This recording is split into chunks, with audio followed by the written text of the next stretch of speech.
ठीक। तो हम लोग इस वीडियो में पढ़ेंगे इंटरकोस्टल नर्व्स के बारे में। देखिए जो इंटरकोस्टल नर्व होती हैं वो 12 पेयर की नर्व्स होती हैं जो कि थोरेसिक वॉल को सप्लाई करती हैं, ठीक। ये याद रखना कोई बहुत बड़ी बात नहीं, क्योंकि मैं मालूम है कि जो थोरेसिक वर्टिब्री होती हैं वो T1 से लेकर T12 तक होती हैं, ठीक है। तो हर एक वर्टिब्री में प्रेजेंट जो स्पाइनल कॉर्ड का कॉलम है उससे एक नर्व निकलती है, तो टोटल 12 नर्व निकलती हैं, ठीक। लेकिन इन 12 की 12 नर्व्स को हम लोग इंटरकोस्टल नर्व्स नहीं कहते हैं, सिर्फ 11 को कहते हैं, T1 से T11 को। अब इसका क्या रीजन है तो समझे। देखिए इंटरकोस्टल स्पेस क्या होता है, जो दो रिब्स के बीच में स्पेस होता है उसे हम लोग बोलते हैं इंटरकोस्टल स्पेस, ठीक। इंटरकोस्टल स्पेस कितने होते हैं, टोटल 11 स्पेस होते हैं इंटरकोस्टल, क्योंकि जो लास्ट रिब होती है, लास्ट रिब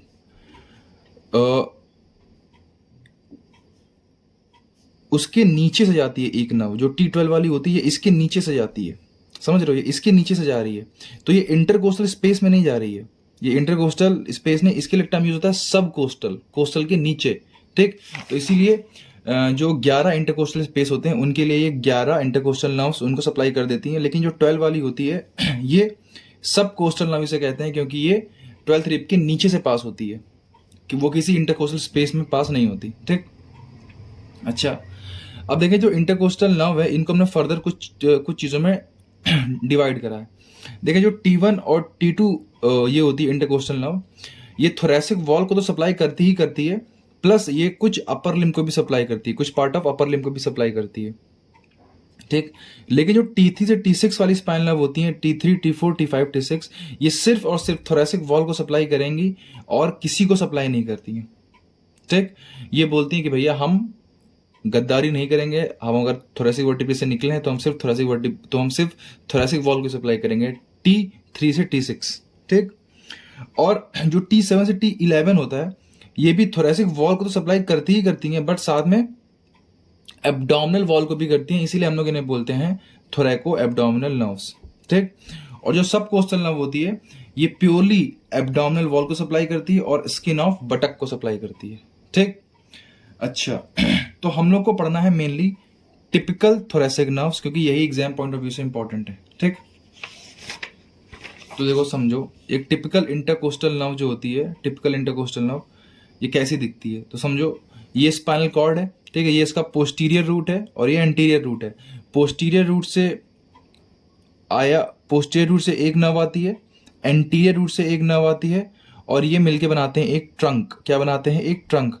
और इस ट्रंक से क्या निकलता है हमारा, ये अब इस ट्रंक के दो रेमाई होंगे, मतलब ये ट्रंक दो रेमस में डिवाइड होगा, एक पोस्टीरियर प्राइमरी रेमस और एक एंटीरियर प्राइमरी रेमस, ठीक है, एक पोस्टीरियर प्राइमरी रेमस और एक एंटीरियर प्राइमरी रेमस। तो ये जो एंटीरियर प्राइमरी रेमस है इसी को हम लोग बोलते हैं इंटरकोस्टल नर्व, इसी को हम लोग क्या बोलते हैं, इंटरकोस्टल नर्व, ठीक। तो हमें इसी के बारे में पढ़ना है डिटेल में अच्छे से, ठीक। तो सबसे पहले ये जो हमारी इंटरकोस्टल नर्व्स है, ये जो हमारी इंटरकोस्टल नर्व है, हम इसकी तरह ब्रांचों के बारे में जान लेते हैं। देखें जो ब्रांचें इस डायग्राम में दिख रही हैं पहले तो उनको समझ लेते हैं। सबसे पहले ये देखो, ये आई लेटरल क्यूटेनियस ब्रांच। देखो ये हमारी इंटरकोस्टल नर्व जा रही थी, इससे ये निकली लेटरल क्यूटेनियस ब्रांच, और ये फिर आगे जाके दो पार्ट में डिवाइड हो गई। वो अभी बस आप इतना ध्यान मत रखें, बस आपको दिखिए एक लेटरल क्यूटेनियस ब्रांच। फिर एक होती है एंटीरियर क्यूटेनियस ब्रांच, ये होती है इसकी टर्मिनल ब्रांच। टर्मिनल ब्रांच उस ब्रांच को बोलते हैं जिसको दे के नर्व खत्म हो जाती है, ठीक। तो ये देखें ये इसकी टर्मिनल ब्रांच है, एंटीरियर क्यूटेनियस ब्रांच, और इसके भी फर्दर दो पार्ट हो गए, एक इधर और एक इधर गया, ठीक।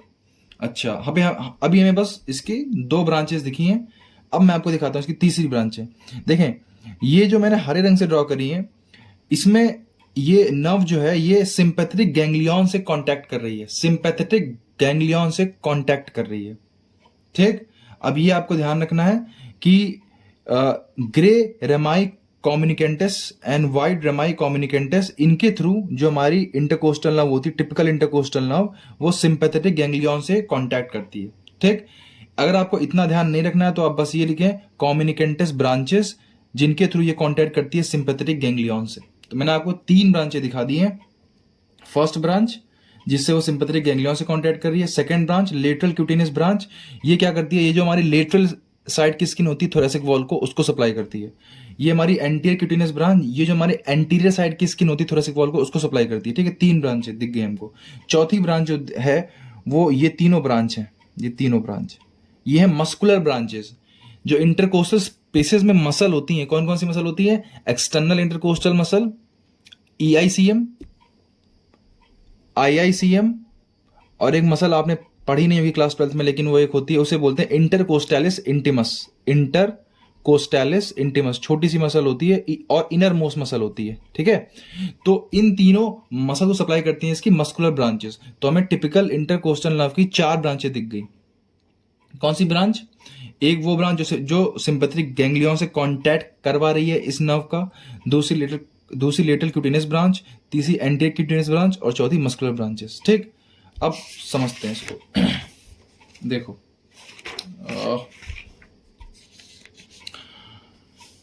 देखो भैया, ये डायग्राम, तो इसमें कुछ नहीं है, वही मैंने आपको सब कुछ शो किया, बस में मैंने मसल्स और बना दी हैं, ठीक। देखो ये जो सबसे, अब देखो मसल्स को देखो भैया, ये तुम्हें डायग्राम ड्रॉ ही करना है, बहुत इंपॉर्टेंट डायग्राम है। तो ड्रॉ करने का तरीका मैं आपको बता देता हूँ, समझो। सबसे पहले तो आप वर्टिब्री ड्रॉ करोगे, स्टर्नम ड्रॉ करोगे, ठीक, इतनी बात समझ में आई। उसके बाद तुम नर्व ड्रॉ कर लोगे, thoracic nerve, typical thoracic nerve, ठीक। ये देखो आई, ठीक। ये गया इसकी कोलेटरल ब्रांचेस कुछ, ये गई सीधे, और ये तो डायग्राम गलत बन गया, ये एक्चुअली यहाँ से कनेक्टेड नहीं, यहाँ से कनेक्टेड है, ठीक है, यहाँ से, मतलब यहाँ से, ठीक। ये आई, फिर ये गई लेटरल क्यूटेनियस ब्रांच, ये आई एंटीरियर क्यूटेनियस ब्रांच, ठीक। और अब समझना, सबसे बाहर आपको बनानी है EICM। ये कौन सी है? EICM, ठीक। फिर वर्टिब्री से एक मेम्ब्रेन को अटैच करना है, उसका नाम है पोस्टीरियर, क्योंकि पीछे साइड है इसलिए पोस्टीरियर इंटरकोस्टल मेम्ब्रेन, ठीक।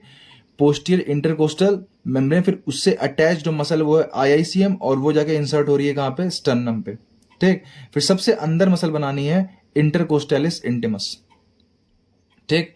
और जो EICM थी वो स्टर्नम से जाके डायरेक्टली नहीं जुड़ती है, वो पहले जुड़ती है एंटीरियर इंटरकोस्टल मेम्ब्रेन से, और वो जाके जुड़ती है किससे? स्टर्नम से। तो तुम ध्यान रखो कि IICM ही डायरेक्ट इंसर्ट करती है किस पे? स्टर्नम पे, बस कौन सी? IICM, ठीक, ये ध्यान रखना। और ये मसल हो गई इंटरकोस्टैलिस इंटीमस, ठीक। ये जो मसल होती है स्टर्नोकोस्टैलिस और सबकोस्टैलिस, ये इंटरकोस्टल स्पेस में नहीं आती, तो इसलिए हमें इनको नहीं पढ़ना है, बस डायग्राम में गिवन था इसलिए मैंने बना दिए।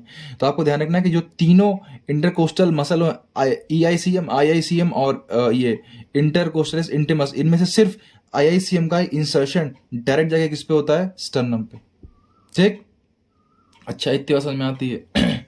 चलो, अब ये मैंने 3 ये बनाए हैं डॉट, इनकी बात मैं बाद में करूंगा, पहले जो पढ़ा था वो समझ लेते हैं। तो समझो, देखो, branches of typical intercostal nerve. सबसे पहली ब्रांच होती है रेमस कम्युनिकेंटस, रेमाई कम्युनिकेंटस, मैंने कहा था। With these branches intercostal nerve communicate with thoracic ganglion, ठीक। फिर है कोलेटरल ब्रांचेस।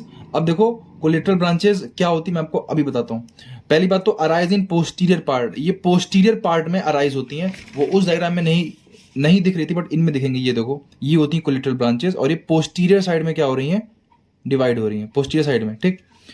अच्छा, और ये सप्लाई करती हैं इंटरकोस्टल मसल को, पैराइटल प्लूरा को, और पेरियोस्टियम ऑफ रिब को। ये ध्यान रख लो बस, ठीक। इंटरकोस्टल मसल को, पैराइटल प्लूरा को, और पेरियोस्टियम ऑफ रिब को। फिर लेटरल क्यूटेनियस ब्रांच, हमें मालूम है, supply skin on lateral side of thoracic wall. Anterior cutaneous branch supply skin on the anterior thoracic wall. फिर muscular branches supply intercostal muscles, ठीक। अच्छा, अब हम एक चीज और समझ लेते हैं, जो कंटेंट होता है हमारा इंटरकोस्टल स्पेस, जो 2 रिब के बीच का स्पेस होता है, उसमें कंटेंट क्या क्या होता है? उसमें सबसे पहले होता है इंटरकोस्टल मसल्स, हमें मालूम है कौन कौन सी? EICM, IICM और इंटरकोस्टल इंटीमस। उसके अलावा होता है intercostal when, intercostal artery, intercostal nerve. इसको इसी सीक्वेंस में ध्यान रखें, वैन, VAN, क्योंकि ये इसी ऑर्डर में अबव टू डाउनवर्ड प्रेजेंट होते हैं। ये देखो, ये लेटरल व्यू है, ये एक रिब है, ये दूसरी रिब है। तो ये देखो, इंटरकोस्टल वेन प्रेजेंट है, फिर आर्टरी प्रेजेंट है, फिर नर्व प्रेजेंट है ऊपर से नीचे, और जहां पे रिब खत्म होती है, मतलब रिब के एंड पे प्रेजेंट होता है, रिब के एंड पे, बिल्कुल, ठीक। इसलिए जब मैंने आपको पढ़ाया था एस्पिरेशन, जब इसमें फ्लूइड भर जाता है पैराइटल प्लूरा में, तो हम लोग जो इंजेक्शन को इंजेक्ट करते हैं वो अपर बॉर्डर ऑफ रिब पे करते हैं, अपर बॉर्डर ऑफ रिब पे, यहाँ पे, ताकि ये सब ना डैमेज हो, अगर आपको याद हो तो, ठीक। खैर, अगर याद नहीं है तो छोड़ो। Intercostal muscle, intercostal when, intercostal artery, intercostal nerve और इंटरकोस्टल लिम्फ नोड, ये कंटेंट है हमारे इंटरकोस्टल स्पेस का, ठीक। और ये ब्रांचेस हैं टिपिकल इंटरकोस्टल नर्व की।